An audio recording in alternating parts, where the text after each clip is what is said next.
Don. Sorry, just got delayed a little bit More there. than half an hour songs. That's all right. That's all right. Oh man, um, crazy.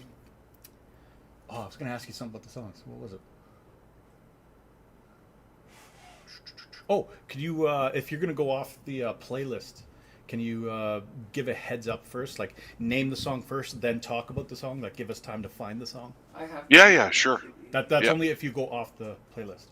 yeah. Like I've given you, I think I gave you what, 7 or Something like that. 8? Yeah, it I'll shouldn't put be a them in problem. order.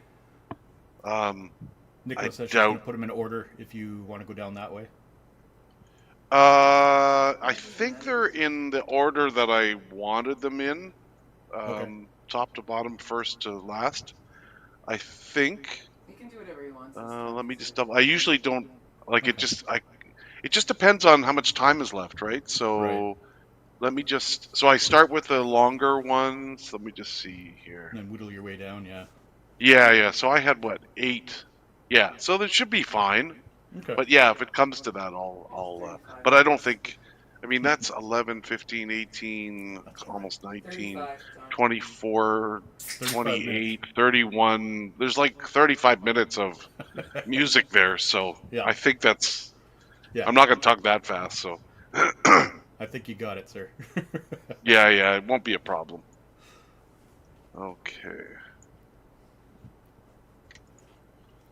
Yeah, and I can't change the end of show countdown until we're actually in the show, so I have to wait until the show starts before I can change it. Yeah, yeah, that's no problem. Yeah, But I'll 20 bring you minutes back is up fine. at the 20-minute mark ish. Yeah, yeah, that's perfect. That's perfect.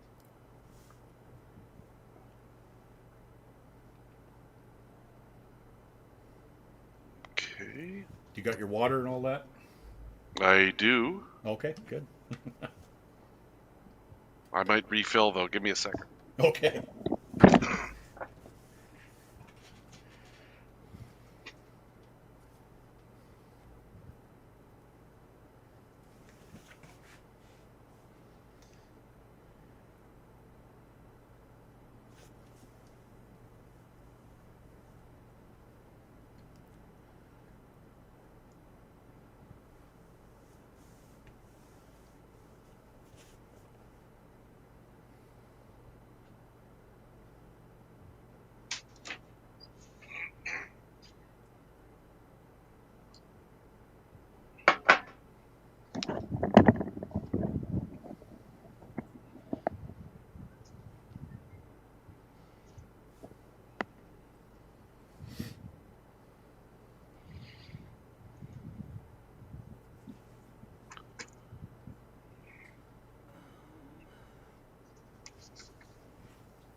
Everybody's dead silent without Tony. I thought you'd be quiet.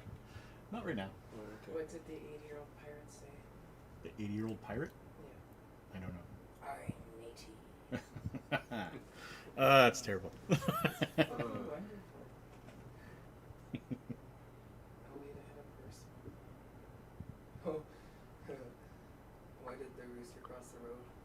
Because! I told the guy in the bar that, and he got really mad. You got mad? My Moroccan buddy's like, she told you a joke. This is regular laugh. I was like, it's okay. He's like, Nicholas, stop. I'm like, what? Yeah. Don't take my fun away. You can try. It's totally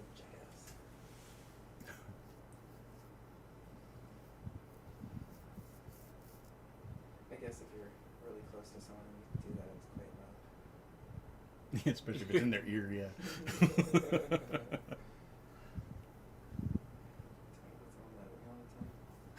did you do that? Because it's funny.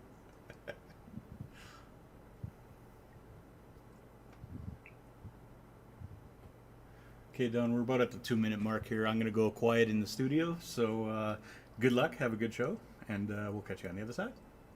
Great. Thanks, Anders. Yep.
Good afternoon, everyone. My name is Don Parkinson, and I'm a senior consultation specialist with Atkins Realis. Today, we are continuing our series of radio shows on the Northern Road Link project as it moves through the provincial environmental assessment and federal impact assessment processes. The topics we are covering parallel our project activities, so we hope these will help our viewers and listeners better understand the project and provide input along the way. And just to remind everyone, we are broadcasting on the Wabate Radio Network to help reach community members about our project. Listeners can call or text us with questions and comments about the project at 1-844 722 4300. That's 1-844 722 4300. We try to keep the show fun and informal while being informative at the same time. We also take music requests. As long as you provide us with a comment or a question, that's about the project. And I am flying solo today as Jennifer is, as they say, on assignment. So let's get started. Today we're going to talk about the Indigenous Knowledge Program that we're undertaking as part of the environmental and impact assessments. This is a key program, cornerstone program that feeds into all different aspects of the environmental and impact assessments, as you will see as we move through the presentation. And As we always do, we're going to do a quick run through of what we're going to cover today, and then provide some background on the project, just so everybody gets up to the same sort of level. So we'll provide that project background. We're going to talk about what Indigenous knowledge is, because it is many things. We are going to talk about the Indigenous Knowledge Program. We're going to talk about Indigenous knowledge information collection, sharing, and protection, and then wrap up with a discussion of how IK information, Indigenous knowledge information, will be used in the impact assessment process. And then, of course, we'll mention how you can get in contact with us. So lots to do today, and lots of good music to play.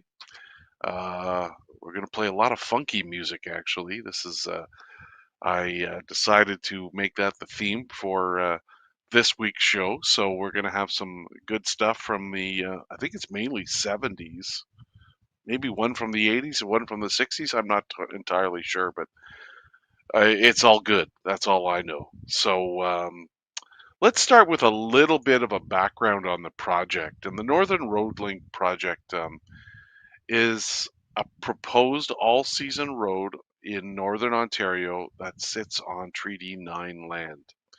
Uh, the Northern Road Link serves as sort of the middle of three existing all-season road projects that are currently under environmental assessments and impact assessments.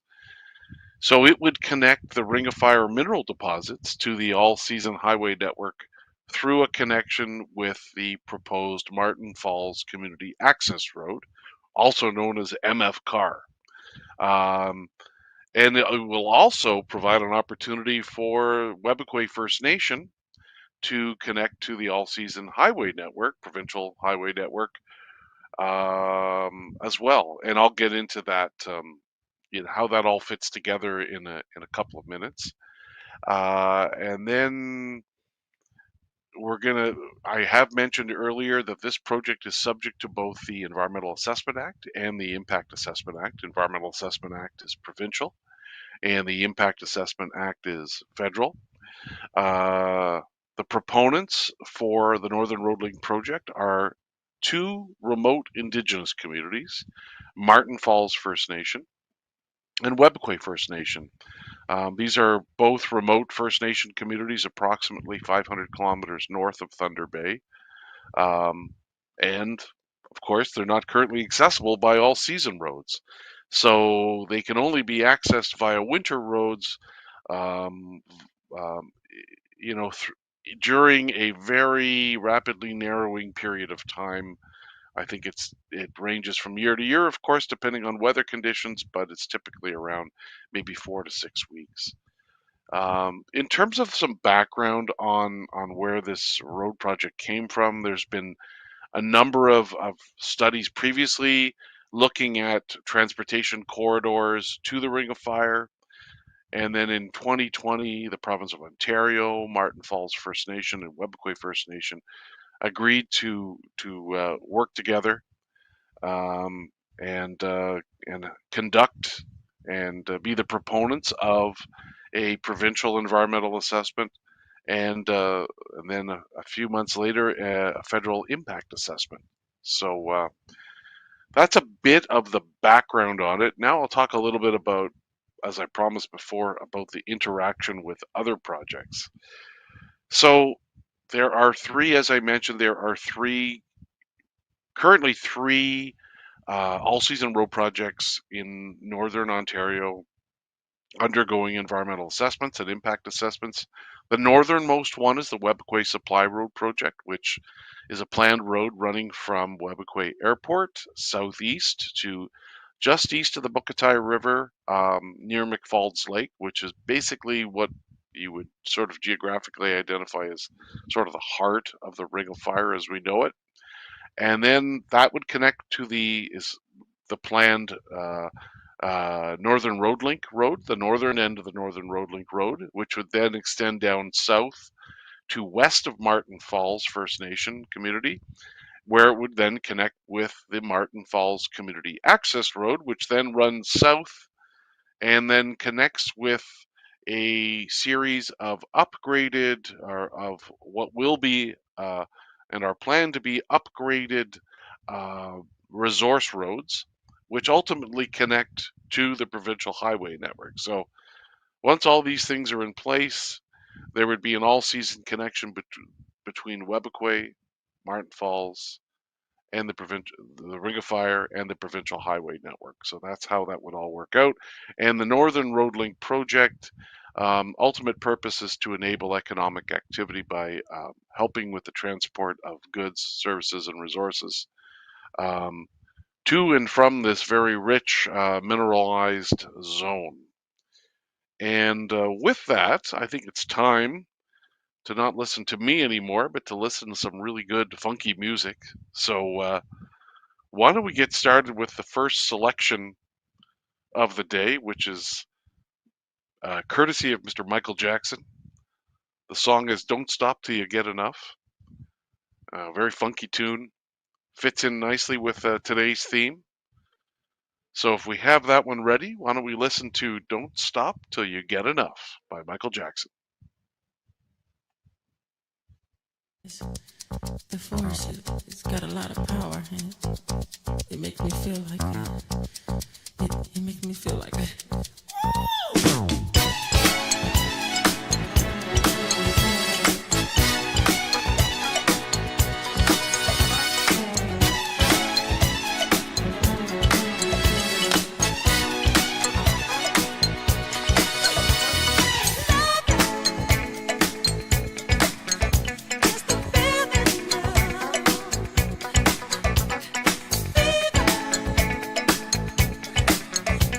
Just rising now.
Okay, we are back. That was Don't Stop Till You Get Enough by Michael Jackson, kicking off our collection of funky tunes that we're going to play this afternoon.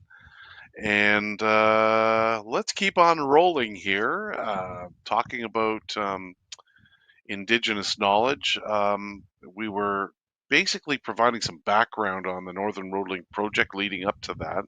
And just wanted to mention that the Northern Road Link project. It's more than just a 2-lane road in Northern Ontario. There's a lot more to it than just the road itself. It has other components to it, but the actual road itself is proposed to be all season.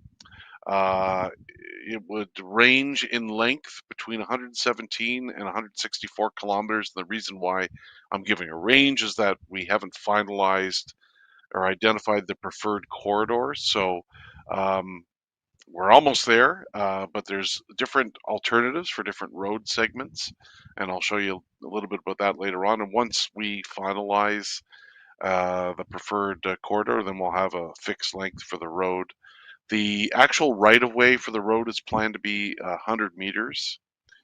And there will be, of course, numerous water crossings. Knowing the area, most of these will be relatively small, involving culverts or maybe small bridges. But there is one major water crossing of the Attawapiskat River, which is more than 200 meters. The crossing itself is more than 200 meters. And beyond the 2-lane road, there is quite a bit of other infrastructure, both temporary and permanent. In terms of temporary infrastructure, we've got storage and laydown areas, which are used in construction for storage of equipment and materials. There are construction camps, which are temporary during the construction period. They're typically located at sort of relatively equal intervals along the road as well, as long as along the route. And there will be both temporary and permanent aggregate sites where, so pits and quarries, where the material to build the road with and maintain the road with is obtained from. These have access roads associated with them. They're not always right beside where the planned road is, and in fact, most of the time they're not. And and then there would also be water crossing structures along the access roads wherever we have to cross a stream or river, but there likely will not be too many of those. And as we move along, let's talk a little bit about those alternative corridors. And we're in the process, as I mentioned, of finalizing the preferred corridor. And the reason why we don't have a fixed length for the road yet is because we have different alternative road segments in different areas. So once those are finalized and all linked together, then we will have a fixed length for the road.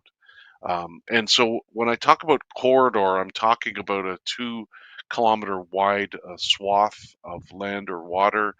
Um, Within which the road would sit. And the idea is having 2 kilometers in width allows you some flexibility in terms of positioning the road if things come up that we don't know about already, which they inevitably do, such as identification of environmentally sensitive areas that we weren't aware of previously, or significant culturally significant or culturally sensitive sites as well that we weren't aware of previously as well too. So having that 2-kilometer wide band of land and water just gives us some flexibility. And with that, I want to remind everyone that they can call or text us with comments about the questions and comments about the project at 1-844 722 4300. That's 1-844 722 4300. Remind everyone that we do take music requests as long as you provide us with a comment or question about the project. And Let's now move into talking about what Indigenous knowledge actually is. And it's not an easy thing to describe in just a few words. I'll be using more than a few words, and I still won't describe it completely, but it doesn't really have a single definition because it takes a lot of different forms. And it represents the worldview that Indigenous people have. It is what you call holistic, so it looks at many different aspects, um, spiritual, physical, biological, etc. Many, many different parts, many different components to it. The best definition I've seen of Indigenous knowledge is this one. It is a body or collection of knowledge built up by a group of Indigenous people over generations of living closely connected to the land. I think that's a really good definition, really good description of it. But the one thing I think we need to make sure is known to people is that it always changes. It's very dynamic.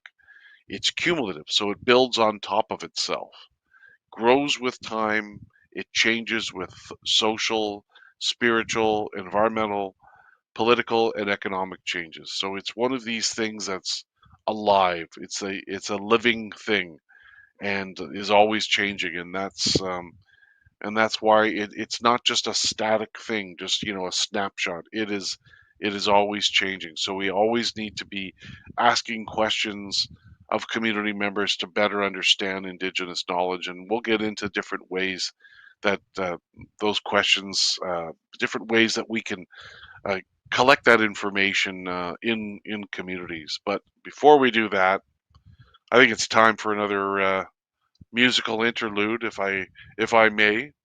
And this one is another funky tune. Funky's actually in the title. It's called "Play That Funky Music," and it's by Wild Cherry. So if we can bring that one up, let's listen to "Play That Funky Music" by Wild Cherry.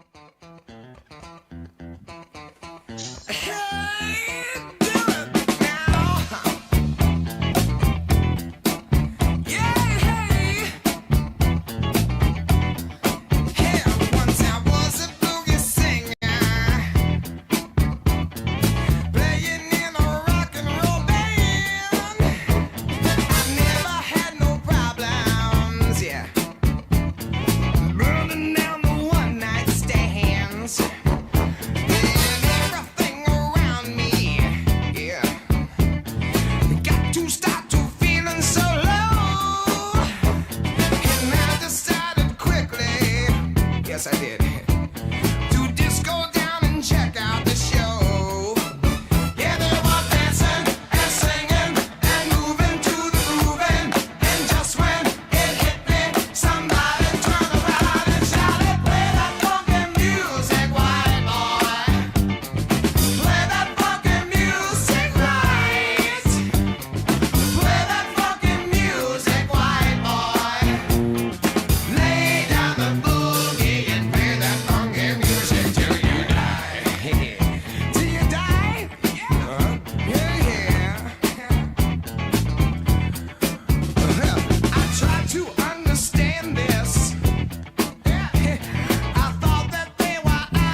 Okay, we are back. That was Play That Funky Music by Wild Cherry.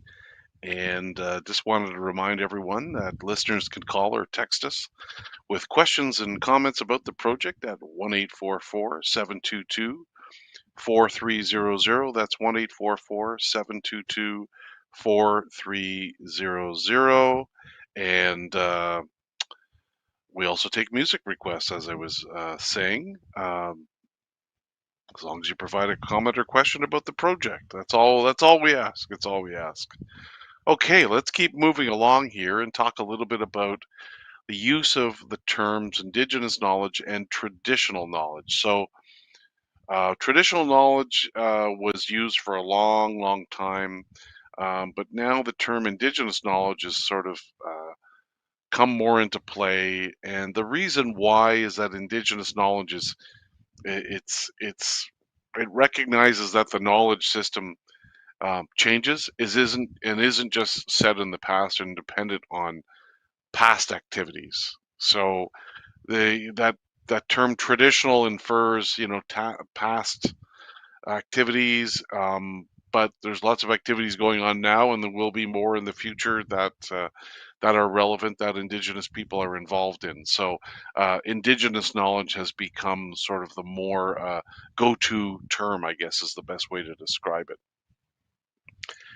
So the next topic is different forms of IK, and I'm going to work my way through this pretty methodically here. I think the traditional one that most people are familiar with are the ones. The form is from maps, so geospatial information, so burial sites, um, cultural landscapes or land features, harvesting locations, spiritual sites like sacred, culturally significant sites, um, ceremonial areas, areas where there's archaeological potential based on knowledge from previous generations of activities in the area.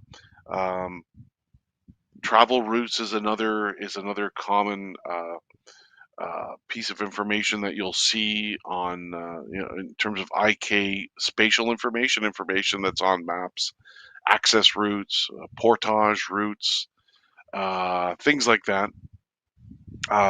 Hunting, trapping, fishing camps, cabins, and gathering areas or teaching grounds, and then certain times a year. All that is information that traditionally on environmental assessments that was TK, that was traditional knowledge. So uh, consultants would sit down with community members and have them map out information, and that was considered IK. But the definition of IK now has expanded significantly, and the way that IK is collected has changed significantly as well too. I know, on the ground, we spend a lot of time in communities, sitting down with community members, talking to them, and it's not always about maps. It's we do surveys with community members. We sit down and do focus groups, which are always really interesting, where we work with small groups on a particular topic, or individual one-on-one interviews, sometimes with uh, band staff that are responsible for particular areas uh, um, of the operation of the First Nation. That's always helpful.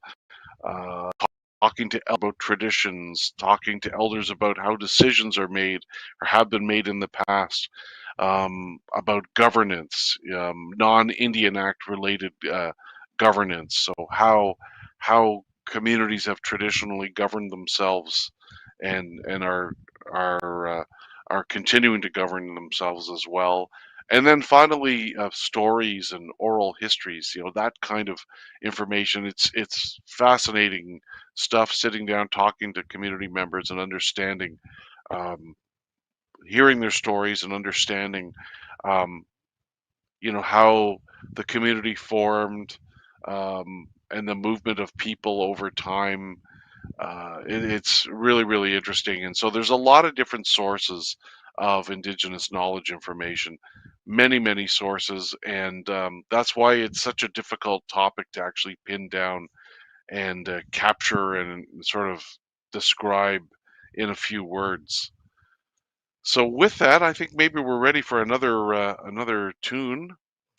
Um, this one is going to be this is a great artist, famous artist. He's still out there producing pretty good music, from what I understand. I don't follow him closely anymore, but his name is Stevie Wonder, and the song is called Superstition, one of his greatest hits. So with that, let's listen to Superstition by Stevie Wonder.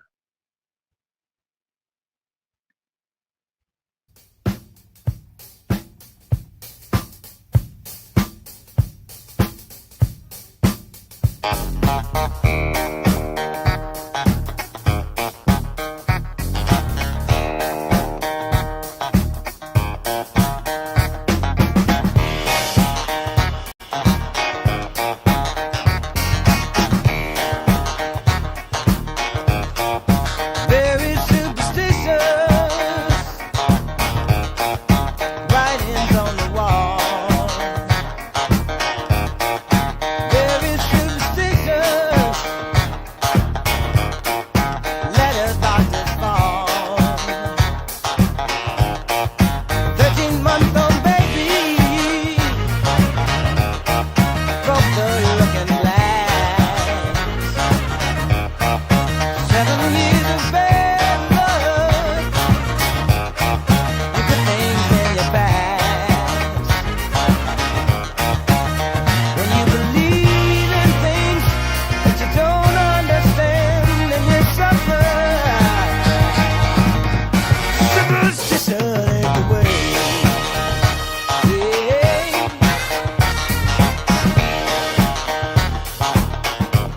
Ooh, very superstitious. Wash your face and hands. Let me go the problem.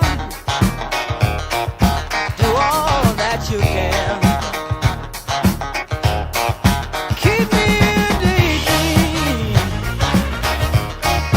Keep me going strong. You don't want to save me. Sad is the song. When you believe in things you don't understand, and you suffer. Superstition is the way. Yeah.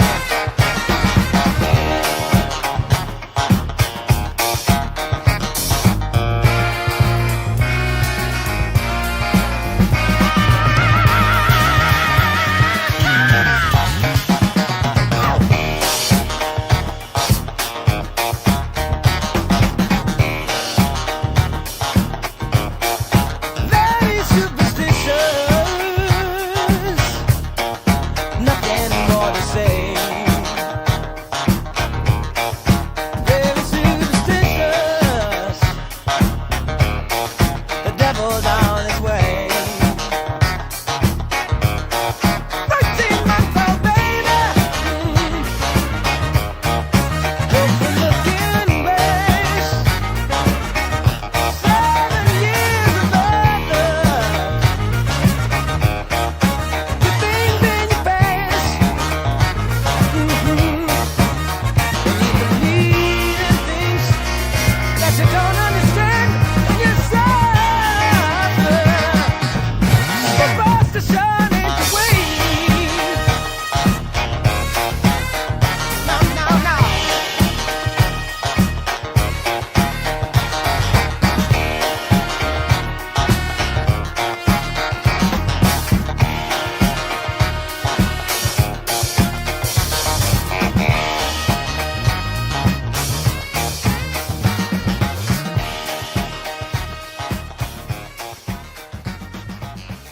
Okay, we are back. That was Superstition by Stevie Wonder, and just wanted to remind everyone that they can call or text us at 1-844 722-4300. That's 1-844-722-4300. We are broadcasting on the Wapiti Radio Network to help reach community members about our project. And we also take music requests. So if you have a song that you'd like us to play, we'd be happy to do that, but you have to provide us with a comment or question about the project.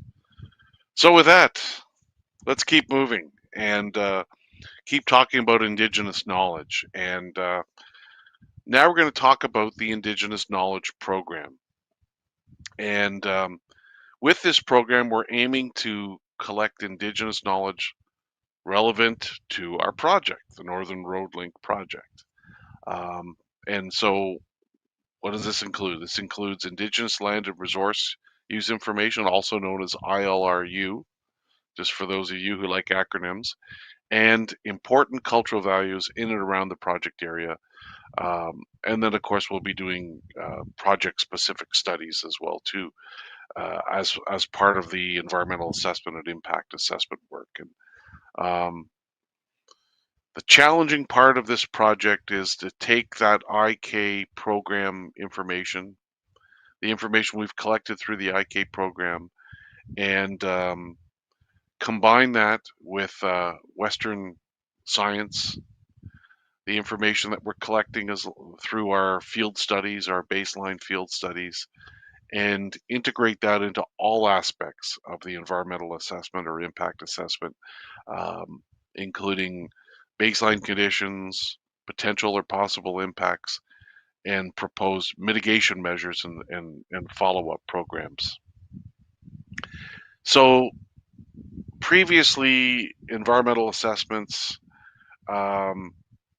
included Indigenous knowledge, but it was not to any great extent. So typically what they did is put it in its own little section, sort of isolated from everything else. And the reality is that it shouldn't be. It should be fully integrated with all aspects of the environmental assessment, because it has impact on all aspects of the environmental and impact assessment as well too. So this is something that's evolving pretty quickly, this integration of Indigenous knowledge with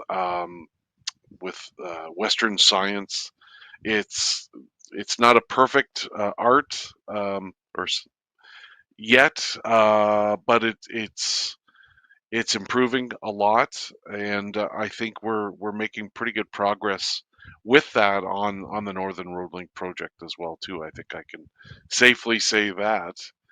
And you know what? With that, why don't we play another tune here? I'm anxious to listen to another Stevie Wonder song after that last one. I've got another one here next up on my list, and it's called I don't know if it came out around the same time, but it's called Higher Ground. So if we could listen to Higher Ground by Stevie Wonder, I think people will love that.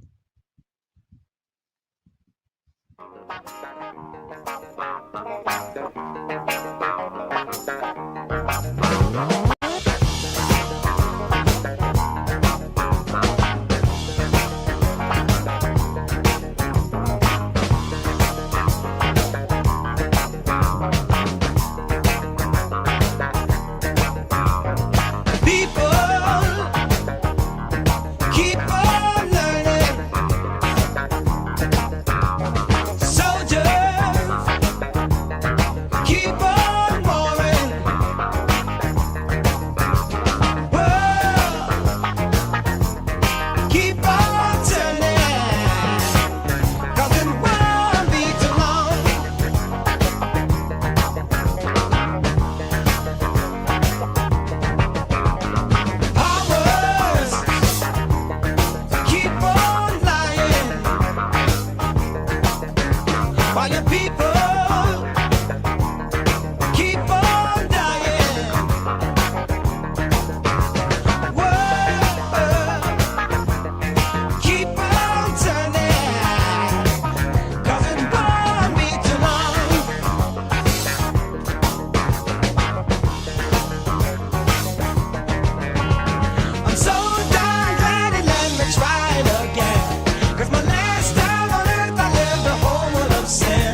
start sleeping, 'cause it won't be too long.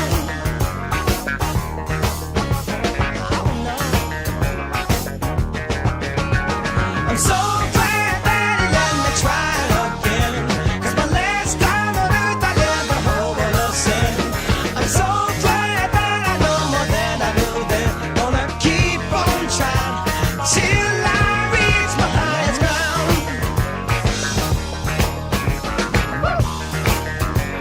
Till I reach my highest ground. No one's gonna bring me down. Oh no.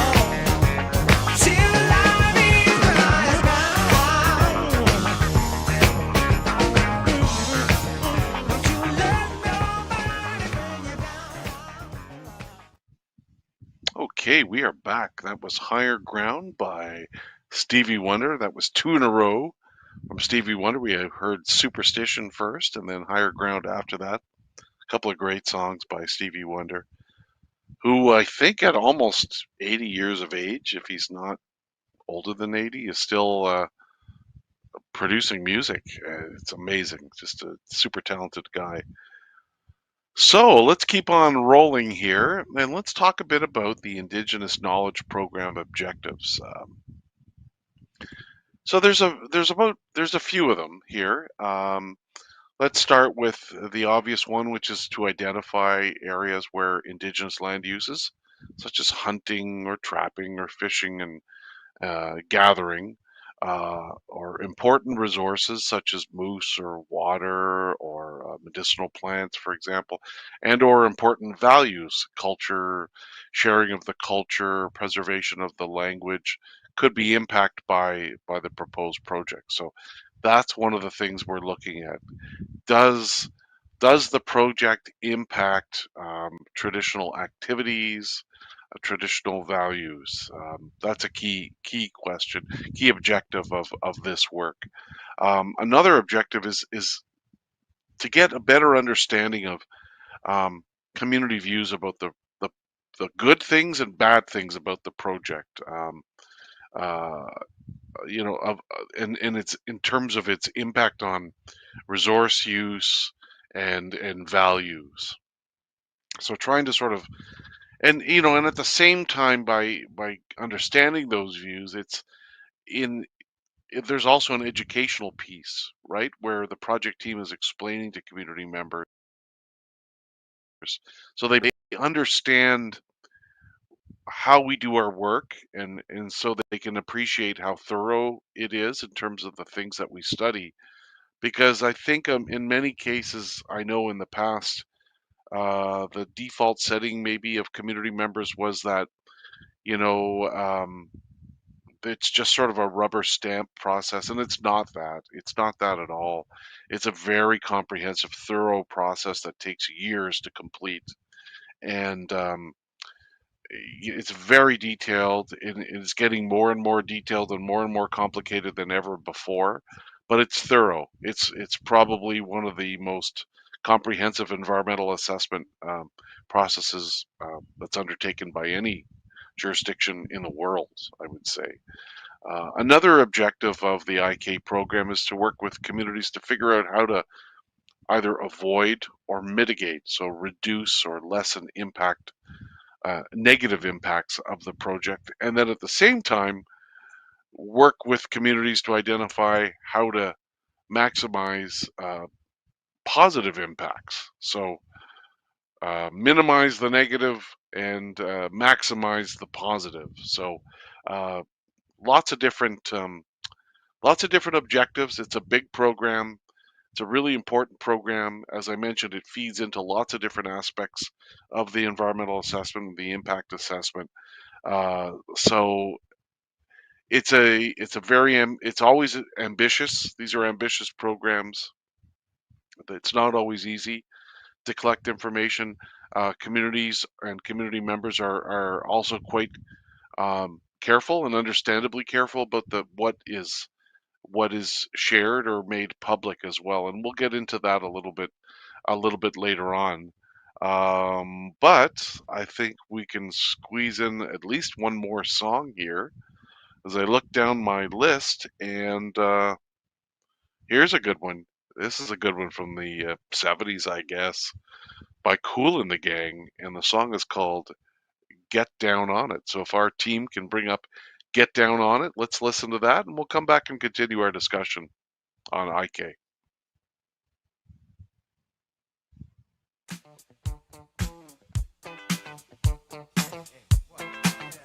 Oh, what you gonna do? You wanna get down? Tell me. Oh, what you gonna do? Do you wanna get down? Oh, what you gonna do? You wanna get down? Oh, what you gonna do? You wanna get down? Tell me. Get down on it. Get down on it. Get down on it.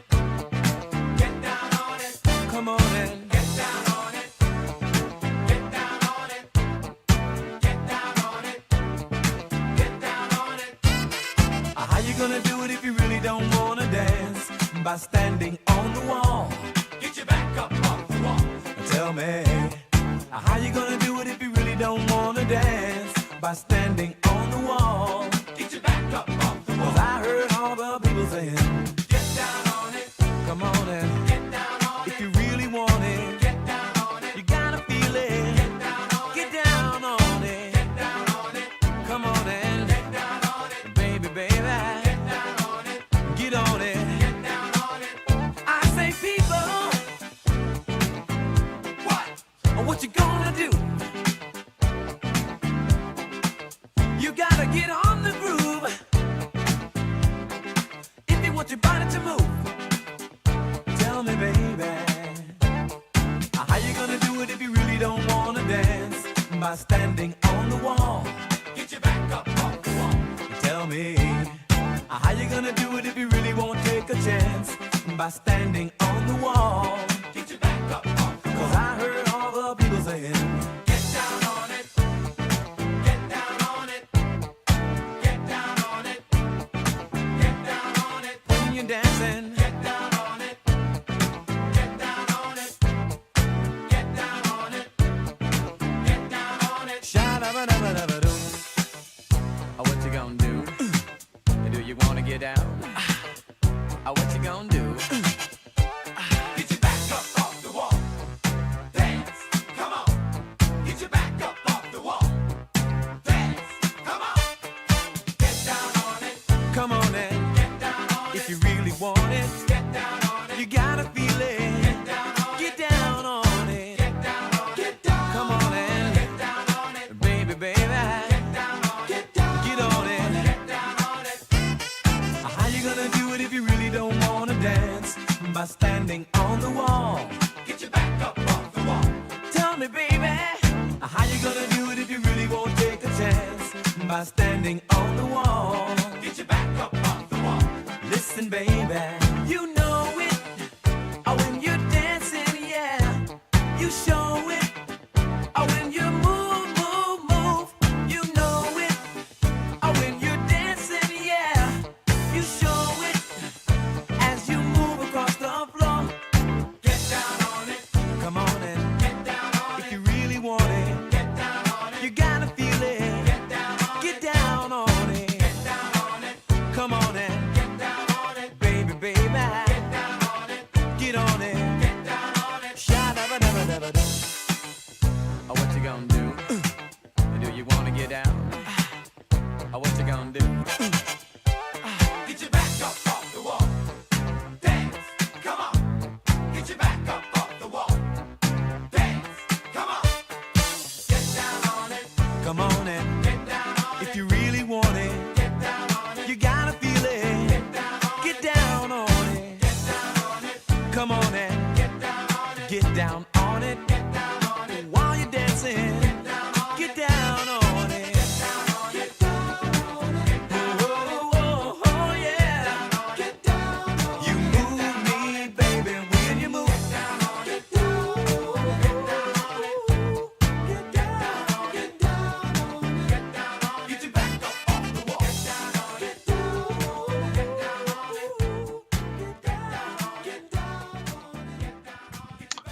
Okay, we are back. That was Get Down on It by Cool and the Gang, and we roll along here. We're going to talk now about an important topic, and that is the the IK information collection, sharing, and protection. Really important topic.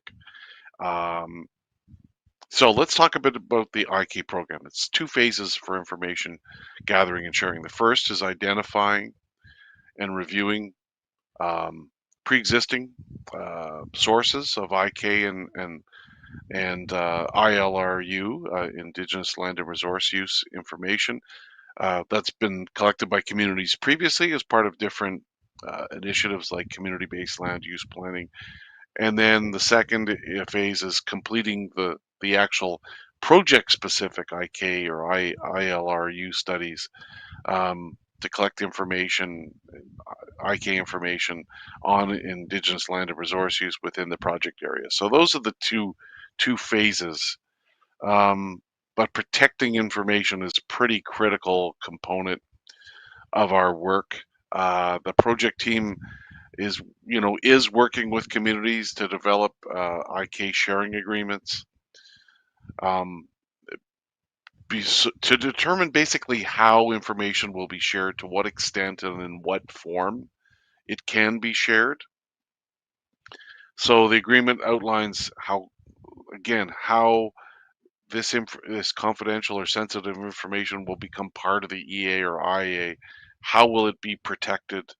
Um, and basically the agreements confirm that the ownership and control over these data, these IK information, um, uh, resides with the community, is with the community. So these IK sharing agreements are pretty critical, and the idea is to basically incorporate the information, but make sure that it's protected so that communities don't and their members don't give up, information that's really valuable to them.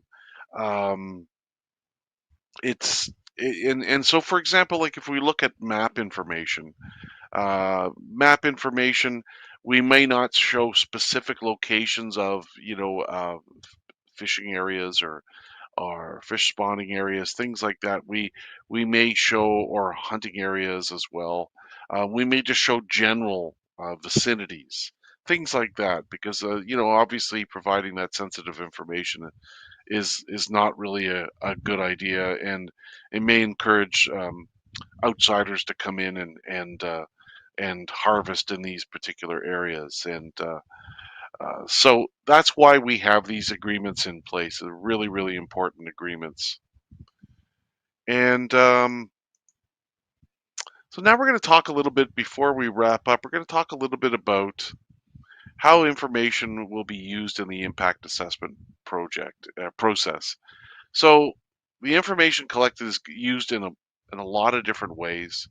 Um, one way is to guide and confirm the indicators that are used in the EA or IA for various valued components. Now, I'm using a couple of words here that we really need to understand completely. I've used the term indicators before, but an indicator is basically a measure, a way of measuring impacts, and it's associated with these what you call valued components. And valued components are basically the things that have been identified by community members, by the general public, by technical experts as important things to study as part of the environmental assessment or impact assessment. So you have valued components, so things to study, and then indicators, which are ways of measuring those, measuring impacts associated with those valued components or things to study. There's also another use for the IK information is to describe existing environmental conditions for each of the valued components or things to be studied. Also, uh, IK information helps assess alternatives. So when we were talking about earlier about road segments and different alternative road segments, IK information has a role in helping us decide which ones become preferred in terms of the assembling the preferred corridor for planning purposes. Also, the information can be used to collected can be used to identify potential effects of the project on ATRI, on Aboriginal and treaty rights and interests. Also, to identify potential effects of the project on various valued components, right? So looking at, okay, does the project impact water quality or water quantity or fish and fish habitat? Does it do that, for example? And then it can also be used to um, identify the ways or measures to reduce the potential, the possibility for negative effects, and also ways to enhance. And I talked a bit about this before: enhance or improve potential benefits. Um, And also, when we look at cumulative effects, and I talked about cumulative effects before, cumulative effects are the effects not only of the project that we're doing the environmental assessment or impact assessment on, but it's the combination of that project with previous projects, current projects, and any projects in the future that we see as being sort of reasonably foreseeable that could possibly and probably happen. So it helps us assess those cumulative effects. And then finally, IK information can help us identify possible follow-up and monitoring programs. And I've talked about how if an EA, for example, or an IA is approved, typically it comes with commitments, and those commitments could involve lots of different activities, some of them being monitoring programs over periods of time, whether it's the lifetime of the road or a shorter time frame. But IK information helps inform and identify those programs that might be necessary. So lots of there's a big role for the IK program in the environmental assessment and impact assessment for this project. And with that, we've run out of time, and that wraps up today's discussion of the IK program. We hope it was helpful and encourages you to join us next week when we discuss the Species at Risk Study Plan. Don't forget to keep in touch with our project team members via the contact information available on our website, northernroadlink.ca. Miigwech, and make sure to look out for project updates on social media and our website. Miigwech, and take care.